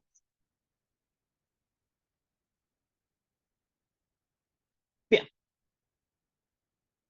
vamos con la C. La C es más de lo mismo, así que no. Sean A y B conjuntos numerables. A y B numerables. Y tenemos que ver que A cruz B también lo es. Entonces, para ello, sabemos que el A cruz B es igual a todos los pares ordenados AB, tales que A en A y B en B. ¿Cierto? Nosotros somos expertos en productos cartesianos, ¿cierto? Estamos impecables. Creo que era el control. ¿Qué control era? Control 2. Y tenemos que demostrar que esto es numerable. Entonces, para ello, nuevamente, nos quitamos un parámetro. Entonces, sea H sub B igual a todos los A, B, tales que A en A. ¿Cierto? Entonces, en este caso, nos quitamos el parámetro B. Entonces, el A cruz B va a ser igual a la unión de B en B de H sub B. Entonces, queremos demostrar que el H sub B ahora es numerable. Para ello, consideremos phi, que va de A en HB, tal que a cada A le asocia el par ordenado phi de A igual A, B. ¿Sí? Entonces simplemente la función phi toma la A y le asigna A, B. Nada más. No sé nada más que eso. Y esto obviamente es una función biyectiva. Es biyectivo. Es como la identidad, si quieren verlo. Como una identidad entre comillas. Porque solamente le asigna la A, B nomás. No le hace nada. Entonces, como es biyectiva, esto implica que el cardinal de HB va a ser igual al cardinal de A. Pero por hipótesis, el cardinal de A era numerable. Entonces esto igual al cardinal de N.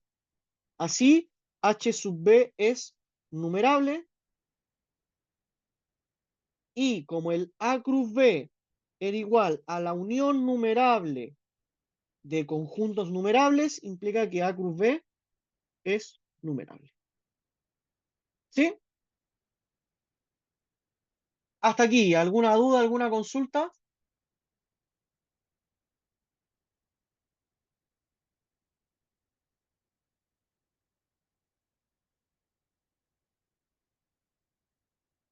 ¿No?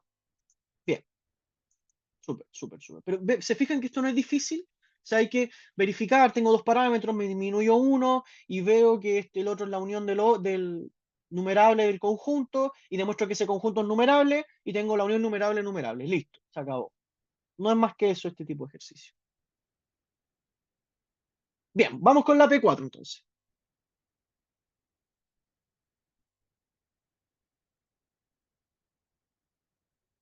La P4 nos dice, consideremos A como asterisco una estructura algebraica asociativa y sea A en A fijo. Y definimos el conjunto B como todos los X en A, tal que al multiplicarlos por un A en A fijo es conmutativo. A priori no sabemos si la estructura algebraica por sí es conmutativa, pero sí sabemos que si el elemento está en B, entonces multiplicarlos por un A en A, esa multiplicación va a ser conmutativa. ¿Sí? Entonces, definimos B igual a todos los X en A, tal que A asterisco X es igual a X asterisco A. Entonces, demostremos que para todo X, Y en B, X asterisco Y está en B. ¿Sí? Entonces, nosotros sabemos que X e Y está en B, entonces cumple esa relación. Para poder demostrar que X asterisco Y está en B, nosotros tenemos que demostrar que queremos ver que X asterisco Y asterisco A es igual a asterisco X asterisco Y. Eso tenemos que demostrar, ¿cierto? Para ver que X asterisco Y está en B. Entonces, partamos de acá. A asterisco X asterisco Y. Entonces, ¿cuál es la gracia? Primero tenemos que ir usando cada una de las propiedades que tenemos. Nosotros sabemos que esto es asociativo, ¿sí o no? Porque la hipótesis nos dice, es una estructura algebraica asociativa. Entonces esto va a ser A asterisco X asterisco Y por asociatividad, ¿cierto? Ahora bien, como X está en B, por hipótesis, acá está, X está en B, entonces me lo puedo dar vuelta. Esto va a ser X asterisco A asterisco Y, pues X en B. Aplico nuevamente la asociatividad, esto va a ser X asterisco A asterisco Y por asociatividad, y nuevamente hago lo mismo con Y. Como Y está en B, lo doy vuelta. Esto es X asterisco Y asterisco A, pues Y en B, y nuevamente ocupo la asociatividad. X asterisco Y asterisco A, asociatividad. ¿Sí? Y ahí lo tengo. Entonces esto implica que X asterisco Y está en B. ¿Sí? ¿O alguien se perdió con los pasos?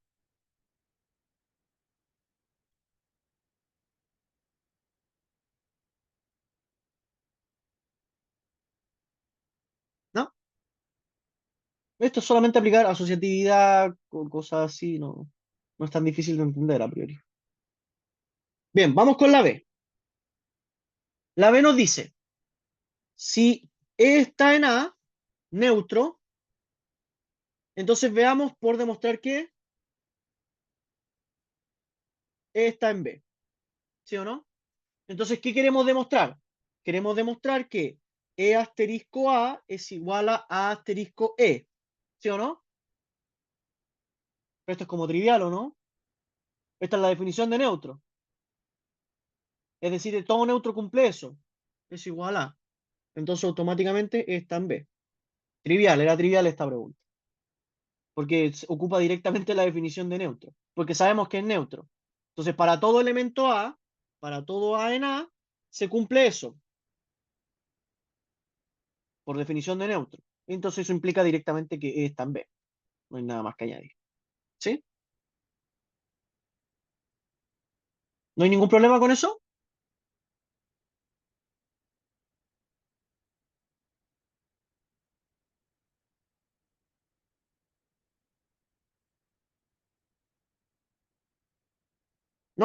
Bien, continuemos. Ahí.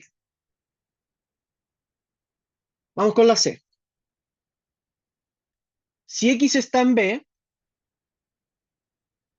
y tiene inverso, con X a la menos 1 inverso, veamos que X a la menos 1 está en B. Es decir, nosotros queremos demostrar, por demostrar que X a la menos 1 asterisco A es igual a asterisco X a la menos 1. Eso queremos demostrar.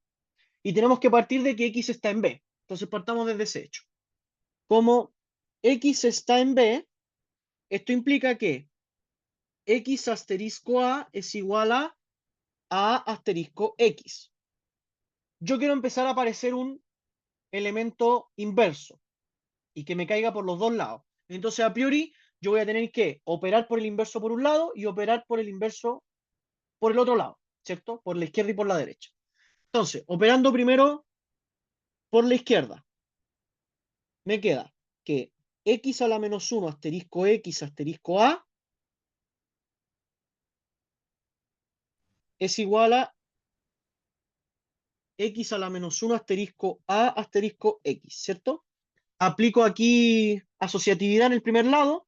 X a la menos 1 asterisco X asterisco A es igual a X a la menos 1 asterisco A asterisco X, ¿cierto? Y esto me queda E asterisco A igual a X a la menos 1 asterisco A asterisco X. Y el E asterisco A es simplemente A igual a X a la menos 1 asterisco A asterisco X. Entonces ahora ya operé por un lado el X a la menos 1, tengo que hacerlo aparecer en el otro lado ahora. Entonces ahora voy a operar por X por asterisco X a la menos 1 y me va a quedar que A asterisco X a la menos 1 es igual a X a la menos 1 asterisco A asterisco X a la menos 1. ¿Cierto? Esto implica que A asterisco X a la menos 1 va a ser igual. Asocio los primeros dos con los segundos dos. X a la menos 1 asterisco A asterisco X a la menos 1. Esto es E, entonces esto simplemente X a la menos 1 asterisco A. A asterisco X a la menos 1. ¡Ay! Ahí está. Y esto implica que X a la menos 1 está en B. Hasta aquí. ¿Alguna duda, alguna consulta? Estuvo rápido esto, pero es más de lo mismo. Hay que ver, hay que empezar a operar, hay que empezar a soltar un poquito la mano con estas cosas. ¿Sí?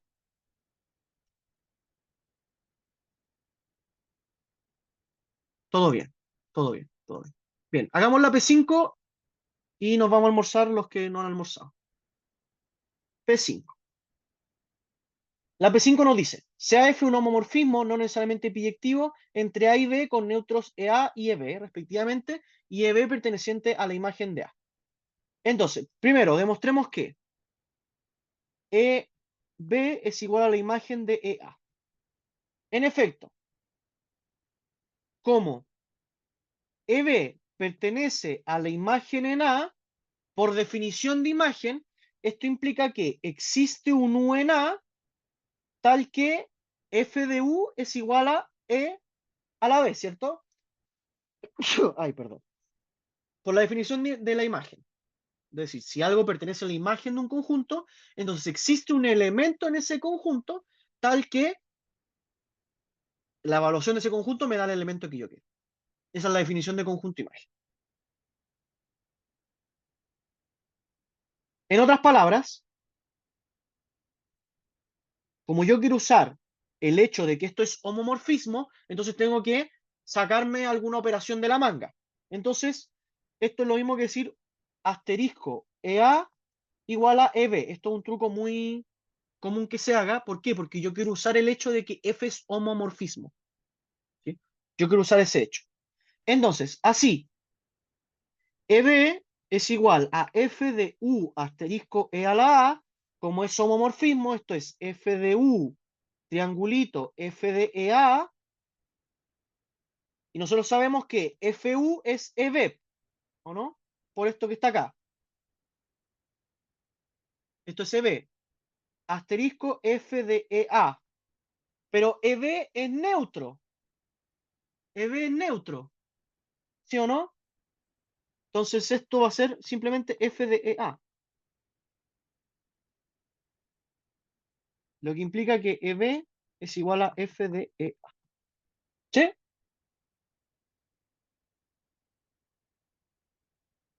Hasta aquí, ¿alguna duda, alguna consulta?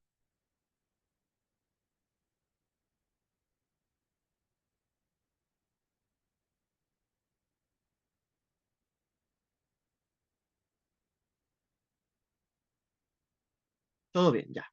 Súper bien, súper bien. Vamos con la B. La B me dice, si A tiene inverso B en A, entonces F de B tiene inverso en F de B. F de A tiene inverso F de B en B. Bien, tratemos de verlo. Queremos ver que F de A tiene inverso F de B. Entonces tenemos que ver que F de A delta F de B me dé justamente el neutro en EB, el neutro EB. Entonces esto es, como es homomorfismo, me queda asterisco B, pero a su vez el A es inverso de B. Entonces esto es F de EA. Y nosotros ya demostramos que esto es EB. Por el otro lado, F de B, triángulo F de A, es igual a F de B asterisco A, pero nosotros sabemos que el A tiene inverso B y el B tiene inverso A. Entonces esto es igual a F de E a la A, que es igual a EB. ¿Sí? Así concluimos. F de A tiene inverso F de B. ¿Sí? Hasta aquí. ¿Alguna duda, alguna consulta?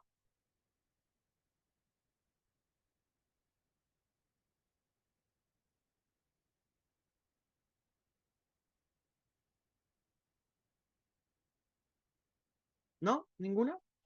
Bien, yo les propongo saltarnos la C. La C no tiene mucha importancia porque es un teorema que no les van a preguntar, así que yo les propongo no hacer el C.